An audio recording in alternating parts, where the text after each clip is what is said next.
दोस्तों, कभी सोचा है जो इंसान हमें हँसाता है वही एक दिन कोर्ट में रोता हुआ दिखाई दे?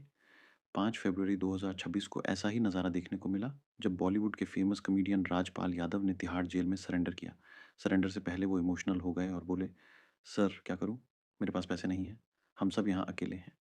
आज इस वीडियो में हम जानेंगे पूरा केस क्या है, कौन सा लॉ लगा, कोर्ट ने क्या ऑब्जर्वेशंस दिए और आम आदमी को इससे क्या सीख मिलती है। ये मामला शुरू होता है 2010 से। राजपाल यादव ने अपनी फिल्म अता पता लापता के लिए करीब 5 करोड़ का लोन लिया था।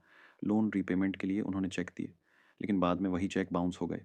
धीरे धीरे इंटरेस्ट, फाइन और पेनल्टी जुड़ती गई और आज वही रकम बढ़कर लगभग 9 करोड़ हो चुकी है। लेंडर ने मामला फाइल किया सेक्शन 138 निगोशिएबल इंस्ट्रूमेंट्स एक्ट के तहत। कोर्ट ने राजपाल यादव को कई बार मौका दिया सेटलमेंट करने का, पेमेंट करने का और टाइम लेने का। लेकिन प्रॉब्लम ये रही कि राजपाल यादव ने कोर्ट को करीब 20 अंडरटेकिंग यानी रिटर्न प्रॉमिस दिए और हर बार पेमेंट नहीं की। अब समझते हैं लॉ को सिंपल लैंग्वेज में। Section 138 of negotiable instruments act तब लगता है जब आपने चेक दिया, चेक बाउंस हो गया, नोटिस मिला, फिर भी पेमेंट नहीं हुई। ये क्रिमिनल ऑफेंस है। कोर्ट इसमें देखता है इंटेंशन से ज़्यादा रिस्पॉन्सिबिलिटी। इस लॉ को कोर्ट ने कई बार एक्सप्लेन किया है।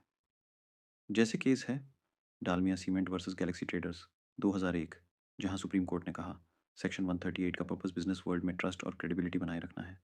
एक और केस है रंगापा वीरस मोहन 2010, जिसमें कहा गया कि चेक देने वाले पर यह बर्डन होता है कि वो साबित करे कि पेमेंट क्यों नहीं हुई। अगर कोर्ट को बार बार फॉल्स एश्योरेंस मिले तो कोर्ट स्ट्रिक्ट हो जाता है।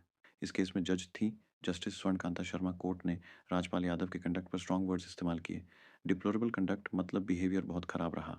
Scent respect for law, law के लिए सीरियस एटीट्यूड नहीं दिखाया। लैक ऑफ सीरियसनेस, बार बार कोर्ट को मिसलीड किया। सरेंडर से पहले उनके लॉयर ने ऑफर दिया कि 25 लाख दे देते हैं और 1 हफ्ते का टाइम चाहिए, लेकिन जज ने साफ कहा नो मोर लीनियंसी। कोर्ट ने यह भी कहा सेलिब्रिटी होना कोई स्पेशल प्रिविलेज नहीं देता, लॉ सबके लिए इक्वल होता है। अंडरटेकिंग तोड़ना सिर्फ डिफॉल्ट नहीं बल्कि सिविल कंटेम्प्ट की कैटेगरी में भी आ सकता है। तो फाइनल रिजल्ट क्या निकला? राजपाल यादव ने तिहाड़ जेल में सरेंडर किया और अब वो अपनी 6 महीने की सेंटेंस सर्व कर रहे हैं। कोर्ट ने क्लियर कर दिया कि अब कोई भी पिटीशन तभी सुनी जाएगी जब प्रॉपर सरेंडर कंप्लीट हो। इस केस से आम आदमी की सीख चेक मजाक नहीं है, कोर्ट का वादा मजाक नहीं है, फेम स्टेटस या इमोशन लॉ से ऊपर नहीं होता।